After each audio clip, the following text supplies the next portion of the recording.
Yeah, we got to take the positives out of last night. But yeah, we're at the time in the season where we need wins and we need the 2 points. And tomorrow we just got to come out and play the same type of game, but just win.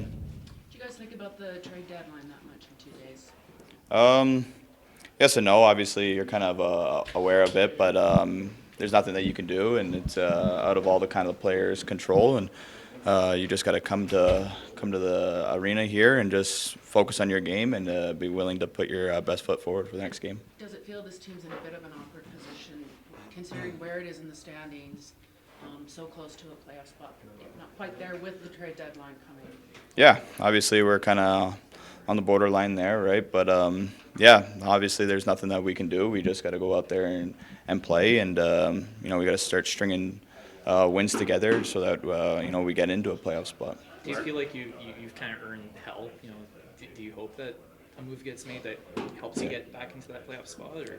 Yeah, but at the same time, I also do think that we have a good team here, good players, right? So yeah, I know that we've kind of had some up and downs during the season, but at times in the games and periods and season and everything like that, we see how effective we are and how we can control games. And so I mean, if we add players, it'd be great. But if we don't, I mean, I think we still have a great team in here that we could still make the playoffs and go on a run here at the end. You talked about taking the positives from yesterday's game. Jacob did just say, yeah, there's no moral victories in March.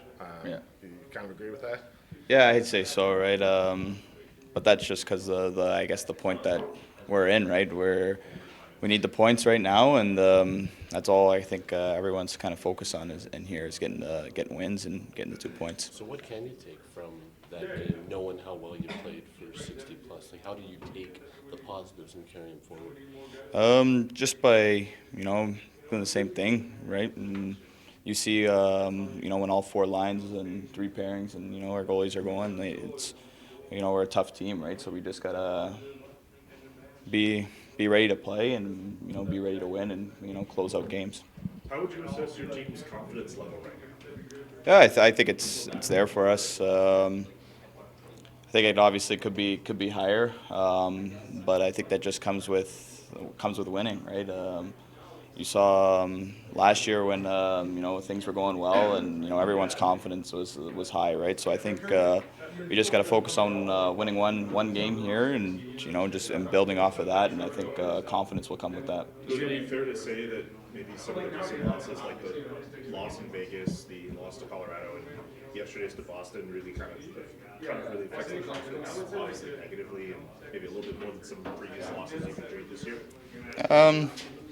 Not really. I feel like we've kind of been in those games, right, and we've dominated at some points in those games, right. I think we got some areas to kind of clean up, but I don't think that kind of affects our confidence because you see that we can play with those top teams, right. They're top teams in this league, and we're right there. We're right there with them, right. We just gotta clean up a few things here and there, and keep playing with confidence. You've got a quarter of the regular season left. Do you feel there's time?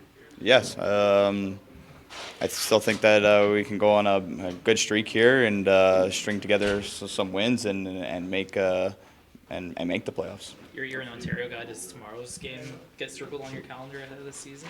Yeah, I'd say so, right? I like kind of playing the Leafs, right? Kind of grew up watching them, right? So whenever you play them, it's a kind of big game for me. Who are your guys that you admired during Yeah, mine was probably Matt Sundin. That's who I kind of watched as a kid, right? And yeah, that's who I kind of looked up to.